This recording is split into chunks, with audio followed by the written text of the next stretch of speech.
시청자 여러분 안녕하십니까? 지방자치의 생생한 소식을 전하는 KLN 뉴스입니다. 첫 소식입니다. 지난 23일 전주시청 시장실에서 김승수 전주시장이 전주 한옥마을 원주민과 간담회를 가졌습니다. 전주시장은 이번 간담회에서 한옥마을 365 차 없는 거리 전면 시행과 관련해 주민들의 애로사항을 청취했습니다. 김성균 기자의 보도입니다. 전북 전주시 한옥마을 주민과 전주시장이 함께한 주민간담회가 23일 전주시청에서 열렸습니다. 이날 간담회는 한옥마을 주민들의 불편 및 한옥마을의 정체성 회복과 발전 방향을 놓고 토론하는 시간을 가졌습니다. 이날 간담회를 통해 나온 건의 내용은 향교길 통행로 교통질서 조율과 환경 미화 등 주변 환경 정리에 대한 건의가 이어졌습니다. 또한 한옥마을의 고질적인 문제였던 주차 문제에 대해서 추가 공영주차장 조성을 요구했습니다. 이에 전주시는 환경 미화에 관련된 사항에 대한 추가 인력 투입을 실시하고 또한 공영주차장 관련 문제에 대해서는 긍정적으로 검토하겠다는 입장을 밝혔습니다. 이날 참석했던 한옥마을 관계자 A씨는 앞으로도 지속적인 모임을 통해 한옥마을의 발전을 위해 더 힘써 주셨으면 좋겠다는 의견을 전했습니다. KLN 김승균입니다. 전라북도 군산시청 주변 주정차 금지구역과 흡연금지구역 지정이 무색할 정도로 지켜지지 않고 있습니다. 인근 주민들은 좁아진 도로와 담배 연기로 불편을 호소하고 있는데요. 보다 강력한 단속이 필요해 보입니다. 유희관 기자의 보도입니다. 전라북도 군산시청 부근 일대가 고질적인 불법 주차로 주차난은 물론이고 금연구역인데도 불법 흡연을 하는 사람들로 가득합니다. 군산시청은 늘 시청 업무를 보러 온 민원인들의 차량과 공무원들의 차량들이 하루에도 수십 번씩 드나드는 곳입니다. 이곳에서는 불법 주차 차량들로 인해 차량 한 대도 지나다니기 어려워 중앙선을 넘나드는 장면을 어렵지 않게 찾아볼 수 있습니다. 또 주정차 금지, 즉시 견인 조치라는 표시가 무색할 정도로 신경도 안 쓰는 듯 버젓이 차들이 줄지어 주차되어 있습니다. 아울러 주차 공간 부족을 해소하기 위해 만든 시청 주변 공영주차장으로도 주정차 차량을 수용하는 데 한계를 보이고 있습니다. 이러한 상황에서도 군산시와 경찰에서는 아예 단속에 손길을 놓고 있어 당국의 묵인 아래 불법 주정차가 이뤄지고 있는 꼴입니다. 이 밖에도 시청천 지역은 금연구역으로 지정되어 있음에도 군산시청 직원들은 물론 이날 때마침 시청을 찾은 경찰과 군인들까지도 금연구역 표지판에도 아랑곳 없이 담배 연기를 뿜어내고 있었습니다. 이로 인해 시청을 찾은 민원인들은 물론이고 거리를 지나는 시민들의 눈살을 찌푸리게 하고 있습니다. 이렇듯 군산의 중심지나 다름없는 시청에서 무질서 행위가 버젓이 이뤄지고 있어 당국의 적극적인 단속과 대책이 요구되고 있습니다. KLN 유희광입니다.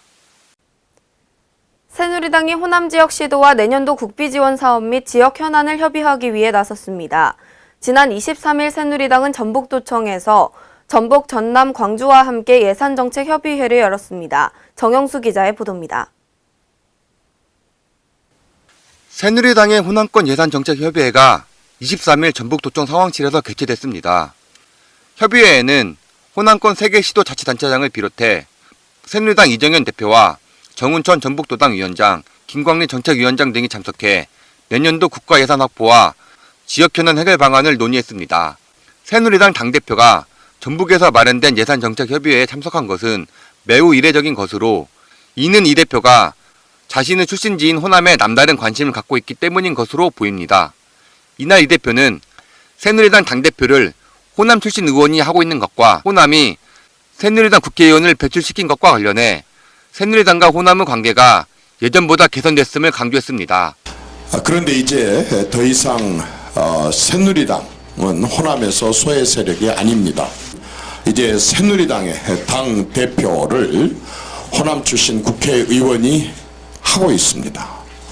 뿐만 아니라 오늘 지금 이 자리를 마련하는데 정말 쟁쟁한 우리 새누리당 안에 예산을 담당하시는 의원님들을 모시고 내려올 수 있는 본인 스스로가 예결위원이신 또 우리 정운천 의원님이 계실 정도로 이어 이 대표는 전북의 새만금 조기사업 추진과 전남의 무항공항 개선, 광주 자동차 생산기지 기반 조성 등에 적극적으로 지원할 것을 약속했습니다.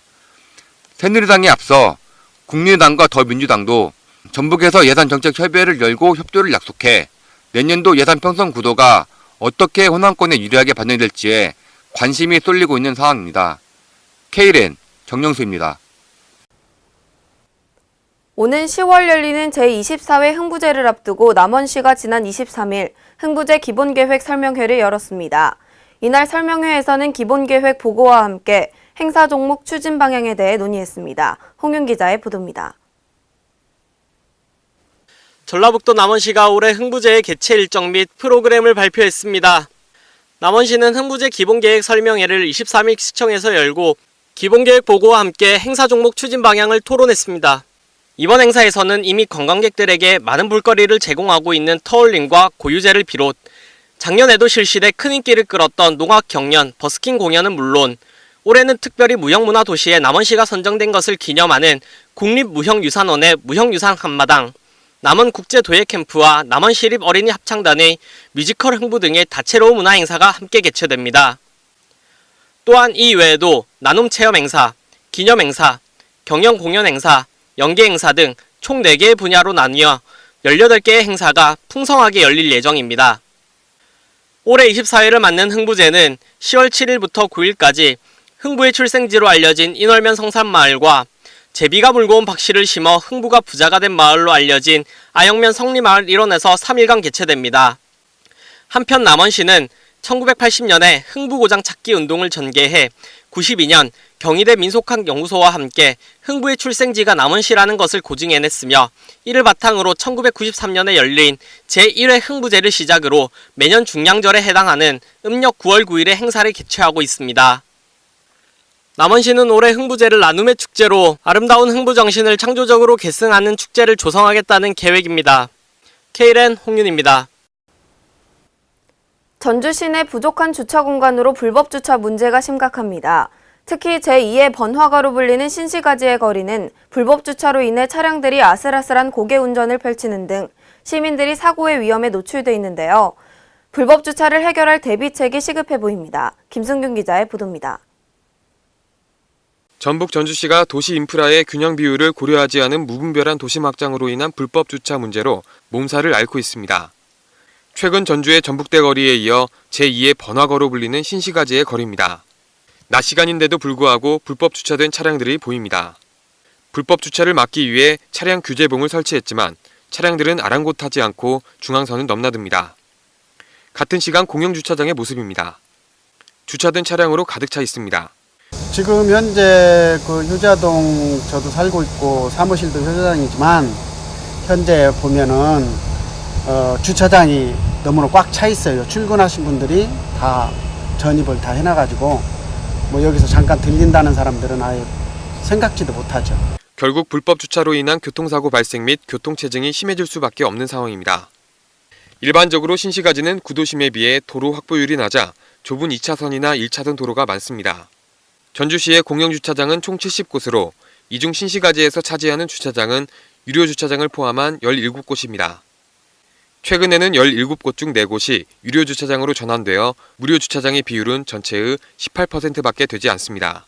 실제 주말뿐만 아니라 평일에도 유동인구가 많은 신시가지 지역이다 보니 많은 차량을 충당할 주차장의 수는 부족한 현실입니다. 이에 전주시는 금년 연말부터 내년까지 총 150억 원을 들여 주차장 2곳을 추가 개설한다고 나섰지만 이마저도 많은 차량 수요를 채우지 못하는 실정이라 결국 언발의 오줌 누기식 행정이라는 비판의 목소리가 높습니다.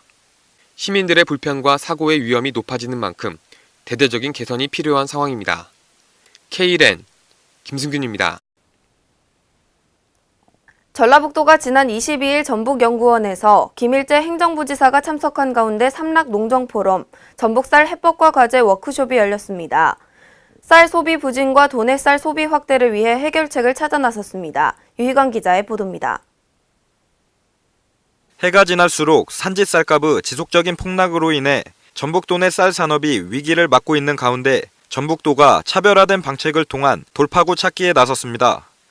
도내 최근 3년간 가구 부문 1인당 쌀 소비량은 지속적으로 줄고 있지만 생산량은 꾸준히 늘어나고 있으며 쌀값은 지난 2012년 17만 3,692원에서 2015년도에 와서는 15만 2,158원까지 하락한 상태입니다. 또 현재 국내 쌀 산업은 지난 2015년 1월 이후 513%의 관세율로 쌀 시장이 전면 개방되면서 농민들의 소득 불안정 및 쌀 산업 지속 가능성에 대한 우려가 가중되고 있습니다. 특히 전북도의 벼 재배 면적은 12만 1,765헥타르로 전국 대비 15.2%, 쌀 생산량 70만 591톤으로 전국의 16.2%를 차지하는 등 전국에서는 세 번째로 큰 면적을 유지하면서 점차 그 피해액은 날로 늘어나고 있습니다. 이렇듯 불안정한 쌀 소비와 쌀값으로 인해 농민들은 생계의 위협을 받고 있는 실정입니다.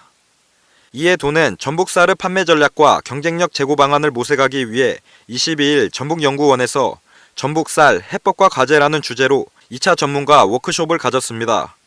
이 자리에서는 저비율 고효율 생산 유통체계 구축을 통한 국내외 쌀 경쟁력 강화를 비롯해 쌀 생산단지 육성을 통한 품질 고급화에 따른 소비 촉진 등의 방안이 제시됐습니다.